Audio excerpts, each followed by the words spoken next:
आप लोगों के लिए हम जैव विकास टॉपिक लेकर आए हैं और इससे संबंधित जितने भी क्वेश्चन एग्जाम में पूछे गए हम उन पॉइंटों पे भी बात करेंगे और पूरे कॉन्सेप्ट को आज क्लियर भी करेंगे। अब हम जब जैव विकास की बात कर रहे होते हैं, ऑर्गेनिक इवोल्यूशन की बात कर रहे हैं, देखिए अब वीडियो को आप पूरा देखिएगा, समझ में आएगा चीज़ें। एक बार आपके कॉन्सेप्ट क्लियर हो जाए आपको पढ़ने में बहुत मजा आएगा। चीज़ों को ऐसा पढ़िए कि सिर्फ आपको एक बार कॉन्सेप्ट क्लियर करना रहे, एक बार पढ़ना रहे, बाकी फिर आप एमसीक्यू लगाते रहिएगा, ऑप्शनल्स लगाते रहिएगा। तो आज हम समझते हैं जीव विकास के बारे में दोस्तों। और जब मैं जीव विकास की बात करता हूँ, ऑर्गेनिक इवोल्यूशन की बात करता हूँ, तो जो जीव विकास होता है वो ये है। तो इससे पहले दोस्तों हम ये समझ लेते हैं कि जो अपने पृथ्वी की उत्पत्ति हुई है, आपको ये समझना जरूरी है, जो पृथ्वी की उत्पत्ति हुई है, पृथ्वी की उत्पत्ति हुई थी दोस्तों 4.8 अरब वर्ष पूर्व। कब हुई थी दोस्तों? 4.8 अरब वर्ष पूर्व हुई थी। अब वहीं अगर हम बात करें जीव की उत्पत्ति कब की गई, तो जो जीवों की उत्पत्ति थी वो हुई थी दोस्तों 3.6 अरब वर्ष पूर्व। तो ये आपको समझना है, पृथ्वी की उत्पत्ति के कुछ वर्षों बाद आपके जीवों की उत्पत्ति। जब इन जीवों की उत्पत्ति की गई, मानव आते गए, रिसर्च होते गए, तो मानव ने सोचा कि जो हम आए हैं वो आए कहाँ से हैं, और कुछ चीजों में ये परिवर्तन कैसा हुआ कि भाई जो कुछ जानवर होते हैं वो छोटे हैं, कुछ जानवर बड़े हैं, इनमें ये परिवर्तन क्यों देखने को मिला। ये परिवर्तन को देखने के लिए जो इनमें जैव विकास होता है, वो जैव विकास के पे हम समझते हैं वर्ड है क्या जैव विकास। किन्हीं भी जीवों में जो परिवर्तन आता है, पीढ़ी दर पीढ़ी परिवर्तन आता है, या तो उनके अंगों का विकास होना या उनके अंगों का लुप्त होना, वही क्या कहलाता है जैव विकास। जरूरी नहीं कि वो बढ़ना ही हो, अगर लुप्त होना भी है तो वही भी क्या कहलाता है जैव विकास। एक छोटी सी बात करेंगे दोस्तों, अगर जिराफ है, पहले जिराफ छोटा था, अब उसकी गर्दन लंबी हो गई, यानी उसके जो गर्दन है उसका क्या हुआ, अंग का क्या हुआ, विकास हुआ, तो ये भी जैव विकास कहलाता है। आपको पता होगा जो हमारे पूर्वज थे उनकी पूंछ थी और अब हमारी पूंछ नहीं है, यानी पूंछ क्या हो गई, लुप्त हो गई, क्योंकि उसका उपयोग नहीं था। तो ये भी क्या कहलाता है दोस्तों, जैव विकास कहलाता है। तो जो जैव विकास की रचना है वो कार्यकी, रासायनिक एवं ध्रुवीय विकास के आधार पर परिकल्पना की गई। और ये परिकल्पना किन लोगों ने की? लेमार्क ने, डार्विन ने, बैलेस और डी ब्रूस ने की। ठीक है, अब ये डी ब्रूस जो थे, चारों जो व्यक्ति थे, इन्होंने कुछ ना कुछ देखकर जो परिवर्तन देखा उसके आधार पर ये परिकल्पना की। ये परिकल्पना उनको मिली कहां से? ये मिला वर्गीकरण, जो हमने जीवों को अलग अलग मत्स्य वर्ग, स्तनी वर्ग, हमने अलग अलग वर्गों में जो बांटा, वर्गीकरण से इनको प्रमाण मिला। दूसरा, पूर्वजों से प्रमाण मिला। जो पूर्वज थे, देखा कि भाई हमारे पूर्वज की तो पूंछ हुआ करती थी, हमारी पूंछ नहीं है। ये बिल्कुल पॉइंट है, आप याद रखिएगा, पहला लिखते रहिएगा। पहला पॉइंट था दोस्तों हमारा वर्गीकरण से। दूसरा है पूर्वजों से प्रमाण, भाई यही तो हमें प्रमाण मिले। तीसरा है अवशेषी अंगों से प्रमाण। क्या है दोस्तों? अवशेषी अंगों से प्रमाण।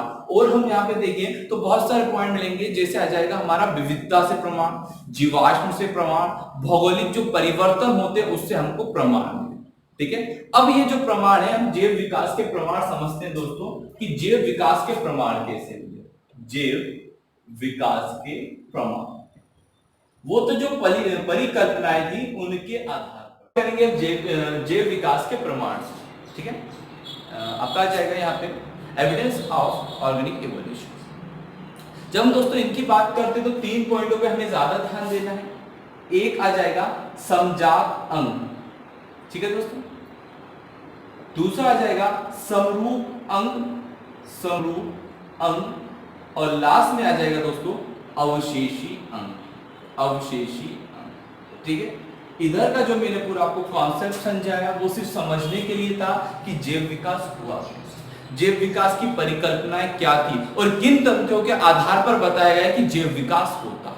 लेकिन जो प्रमाण मिले वो किनसे मिले? समजात अंग, समरूप अंग और अवशेषी अंग। समजात अंग किसको कहते हैं? वह अंग जिनकी रचना व उत्पत्ति, है ना, जिनकी रचना व उत्पत्ति कैसी हो? समान हो, लेकिन कार्य कैसे हो? भिन्न भिन्न। उनको हम कहते हैं होमोलॉगस, यानी कि समजात अंग कहते हैं। ठीक है, अब ऐसे कौन से अंग हम समझते हैं कि भाई जिनकी उत्पत्ति और रचना तो समान है लेकिन कार्य कैसे हैं? भिन्न है। तो आपको दोस्तों हम बात करेंगे घोड़े की टांग, मनुष्य के हाथ और चमगादड़ के पंख। ये तीनों, इन तीनों के दोस्तों क्या है कि रचना और उत्पत्ति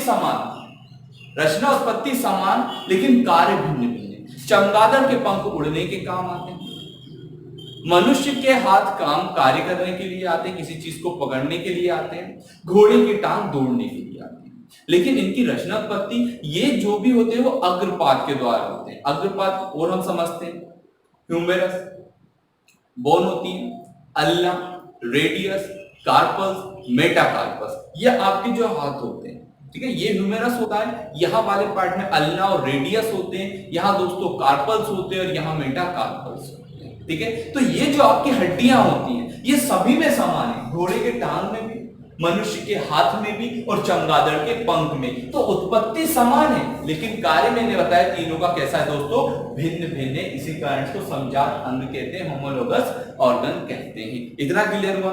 अब समझते हैं हम समरूप के, एनालोगस को, ठीक है। समरूप अंग की बात करें, इसके अपोजिट, जिनके कार्य तो समान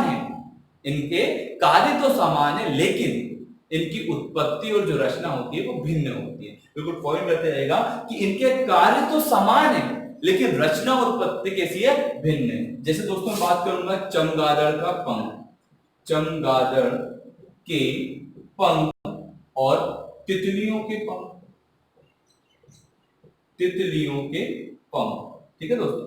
अब दोनों के कार्य मैंने बोला समान है, यानी कि दोनों का जो काम होता है वो उड़ने का होता है। जो तितली के पंख होते हैं वो भी उड़ने में यूज होते हैं, और जो चमगादड़ के पंख होते हैं वो भी उड़ने में यूज होते हैं, ठीक है। लेकिन जो चमगादड़ के पंख होते हैं वो शरीर के अग्रपाद के द्वारा, किसके द्वारा दोस्तों, शरीर के अग्रपाद के द्वारा, और जो तितलियों के पंख होते हैं वो शरीर के भंज के द्वारा इनका निर्माण, यानी उत्पत्ति और रचनाएं कैसी होगी दोस्तों, अलग होगी। जो पर होते हैं वो एक से उंगलियों से निकल के बनते हैं, ठीक है। ये जो चारों उंगलियां आपकी होती हैं, डायरेक्ट तितलियों के पंख वहां से बनते हैं, भंज के द्वारा बनते हैं। और जो चमगादड़ के पंख होते हैं पूरे अग्रपाद, जितनी हड्डियां पूरे आपके हाथों में पाई जाती है उतनी ही यहाँ पे चमगादड़ के पंख में होती है। तो ये हुआ समरूप अंग।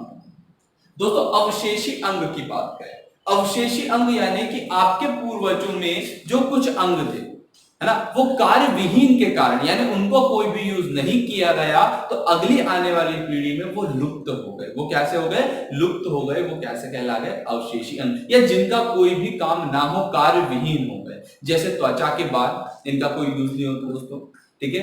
अब वैसे हम बात करेंगे मनुष्य की पूंछ या पूर्वजों की पूंछ, तो ये क्या हुआ, अवशेषी अंग हुआ, कि त्वचा के बाल हुआ, वर्मीफॉर्म अपेंडिक्स हुआ, ये सारी कैसी चीजें हैं, अवशेषी चीजें आपके शरीर में तो हैं लेकिन उपयोगी नहीं है, इनको हम कहते हैं अवशेषी अंग। आपको ये जानना है दोस्तों कि मनुष्य के शरीर में लगभग 100 अवशेषी अंग पाए जाते हैं।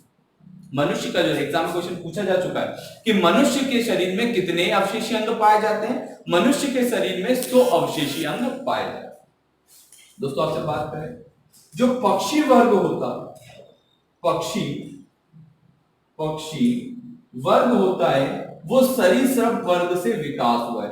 पक्षी वर्ग का विकास सरीसृप वर्ग के ही विकास हुआ है। दूसरा एक पॉइंट, स्तनधारी वर्ग का विकास भी सरीसृप से हुआ है। ये दोनों पॉइंट बहुत इंपोर्टेंट है कि पक्षी वर्ग का विकास किनसे हुआ, सरीसृप वर्ग से हुआ दोस्तों, और स्तनधारी जो वर्ग हैं, वो जो जीव हैं, उनका विकास किनसे हुआ, सरीसृप से हुआ।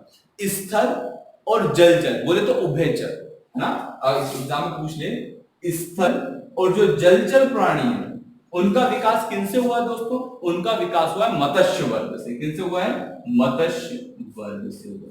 तो ये तो मैंने आपको जीव विकास समझाया।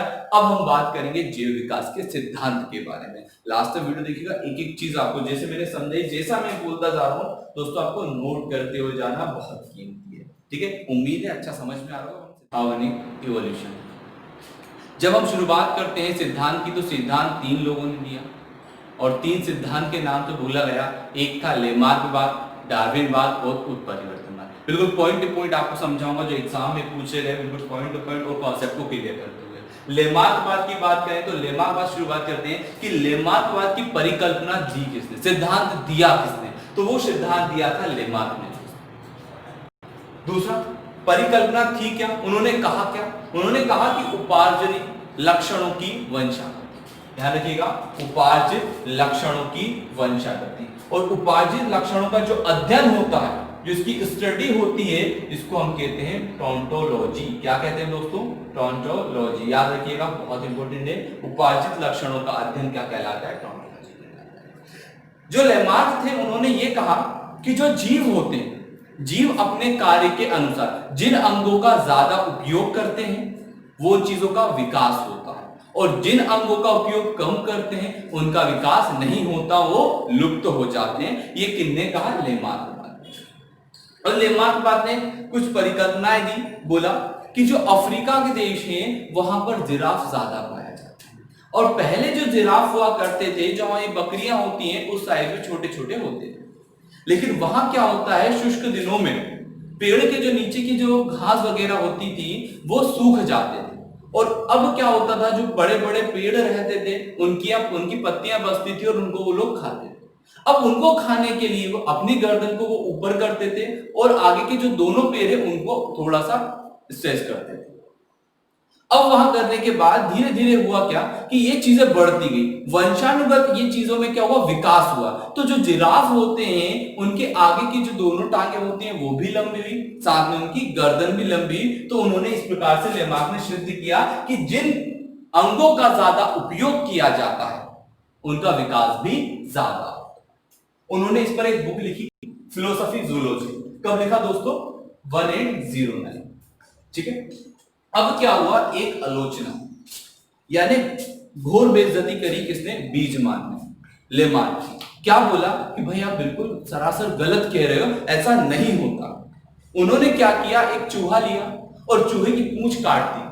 जब चूहे की पूंछ काटी, ऐसे चूहे की जो पीढ़ी थी 10 से 15 पीढ़ी वैसे ही किया, चूहा आता, पूंछ काट दी जाती। अब जब चूहे की पूंछ काट दी गई, उसका कोई उपयोग नहीं बचा। ऐसे उन्होंने चूहे की 10 पीढ़ियों तक किया, एक ही चूहे की 10 पीढ़ियों तक किया, लेकिन आगे देखा कि जो चूहे की पूंछ थी वो तो लुप्त नहीं हो रही थी, उपयोग ना होने के बाद भी वो लुप्त नहीं हो रही थी। तो भाई उन्होंने उनकी घोर बेइज्जती की, बोले तो आलोचना की, किसकी, लेमार्क की। बोले आपने गलत बोला, ये नहीं है। उन्होंने कहा कि भाई जो लक्षण होते हैं वो एक ही पीढ़ी से दूसरी पीढ़ी में जाते हैं, और जो पहले में बदलाव होंगे वही दूसरे में बदलाव होंगे। आप गलत कह रहे हो, ऐसा नहीं हो सकता कि आप ज्यादा उपयोग करोगे तो उन चीजों का ज्यादा विकास होगा। तो बीजवान ने ये कहा। जिन्होंने एक सिद्धांत लिखा 1886 में, जनन द्रव्य की निरंतरता का सिद्धांत, theory of continuity of germ plasm. ठीक है, तो ये उन्होंने एक सिद्धांत दिया, याद रखिएगा कि भाई लेमार्क की आलोचना के बाद बीजमान ने कौन सा सिद्धांत दिया, उसे बोला जनन द्रव्य की निरंतरता का सिद्धांत दिया गया। इसे नव लेमार्कवाद भी कहा जाता है और बीजमान का सिद्धांत भी इसको कहा गया है। समझते हैं कि डार्विनवाद की जो परिकल्पना दी, सिद्धांत दिया, वो किसने दिया, चार्ल्स डार्विन ने दिया। चार्ल्स डार्विन ने दिया। ये कहां के थे, ये ब्रिटेन के थे दोस्तों। कहां के थे, ब्रिटेन के। इन्होंने सन 1831 में, याद रखिएगा बहुत इंपॉर्टेंट है, सन 1831 में बीगल नामक विश्व सर्वेक्षण जहाज पर पूरे विश्व का भ्रमण किया। बीगल नामक जो जहाज था उसमें पूरे विश्व का सर्वेक्षण किया था, उस मतलब विश्व का भ्रमण किया था और होने वाले जो परिवर्तन है उसको समझा। उन्होंने जो सिद्धांत दिया उसको कहा गया दोस्तों प्राकृतिक चयन का सिद्धांत या प्राकृतिक वर्ण का सिद्धांत। शब्दों में, जैसा शब्दों में है वैसी ही बातें की गई है। प्राकृतिक चयन, जो मनुष्य आता है अपने जीवन में, कोई भी जीव जंतु प्राणी आता है और जो अपने जीवन में पर्यावरण के संघर्षों को एक्सेप्ट कर लेता है वो जी जाता है, उसका जीवन बढ़ जाता है। और जो उस चीजों को एक्सेप्ट नहीं करता, उसके अनुकूल नहीं होता, वो वहीं पे खत्म हो जाता है, उसका विनाश हो जाता है। यही उसने कहा प्राकृतिक चयन का सिद्धांत। मान लीजिए दो दोस्त थे, दो दोस्त थे, एक दोस्त ए था और दूसरा दोस्त बी था। ये दोनों कहीं गए घूमने के लिए, किसी जंगल में गए या कहीं किसी क्षेत्र में गए। दोनों गए, जब वहां पर अत्यधिक गर्मी हुई, क्या हुई दोस्तों, अत्यधिक गर्मी हुई ग्रीष्म ऋतु में, तो ए ने क्या कर लिया, उस गर्मी को सहन कर लिया और वो जीवित रहा। लेकिन बी उस गर्मी को सहन नहीं कर सका, धीरे धीरे उसकी तबीयत खराब हो गई और एक दिन वो समाप्त हो गया। यानी कि इसने जो प्रकृति के अनुकूल नहीं हो पाया तो इसका विनाश संभव है, और इसने प्रकृति के अनुकूल हो गया, यानी प्रकृति का इसका चयन, प्रकृति ने बोला ये मेरे अनुकूल है, मैंने इसका चयन कर लिया, ये मेरे साथ रहेगा, तो वो इस जीवन में या इस पृथ्वी पर जी जाता है और इसका विनाश हो जाता है। तो इसी में डार्विनवाद ने कहा कि यही क्या होता है, यही परिवर्तनवाद, यही जैव विकास कहलाता है जो आपके पर्यावरण के अनुकूल। तो ये दो सिद्धांतों के उसको बुलाया, प्राकृतिक चयन का सिद्धांत और प्राकृतिक वर्ण। चयन यानी सिलेक्ट करना और वर्ण यानी उसको त्यागना हो जाता है। ओरिजिन ऑफ स्पीसीज इन्होंने एक बुक लिखी, ठीक है, वो लिखी थी 1859 में। उत्परिवर्तन बहुत ही आसान है, इसको हम समझ लेते हैं। उत्परिवर्तनवाद का जो सिद्धांत सभी को पता होगा दोस्तों, वो किसने दिया, वो दिया था डी ब्रीज ने दिया। किसने दिया, उत्परिवर्तनवाद का जो सिद्धांत था वो दिया दोस्तों डी ब्रीज ने। इन्होंने कहा कि गुणसूत्र में जो जीन होते हैं, गुणसूत्र में जो जीन होते हैं वही परिवर्तन का कारण है। गुणसूत्र के जीन ही रिस्पॉन्सिबल होते हैं, रिस्पॉन्सिबल होते हैं जैव विकास के लिए। ये उन्होंने कहा कि भाई ये ही जो एक पीढ़ी से दूसरी पीढ़ी में जो परिवर्तन लाते हैं वो किनके कारण होता है, गुणसूत्र के जीन के कारण ही होता है। ये परिवर्तन उसके कारण ही होता है। तभी जो आपका परिवर्तन पीढ़ी दर पीढ़ी जो परिवर्तन होता है, जो अनुवांशिकी जो परिवर्तन आते हैं वो किसके कारण बताया गया, उत्परिवर्तन बाद में बताया गया। तो दोस्तों हमने आज जैव विकास से संबंधित उसके कॉन्सेप्ट को समझा, उनके 3 सिद्धांत को देखा और उनको बारीकी से एक एक चीज समझी। ऐसे ही आप और हमारे वीडियो के साथ बने रहिएगा, दोस्तों के साथ शेयर कीजिएगा और इस तरह के जो भी नोटिफिकेशन आपको चाहिए इनसे रिलेटेड तो आप उसको सब्सक्राइब कीजिएगा। दूसरा दोस्तों, नोटिफिकेशन आपके पास पहुंच जाए इसके लिए बेल आइकन जरूर प्रेस कीजिएगा। धन्यवाद, जय हिंद।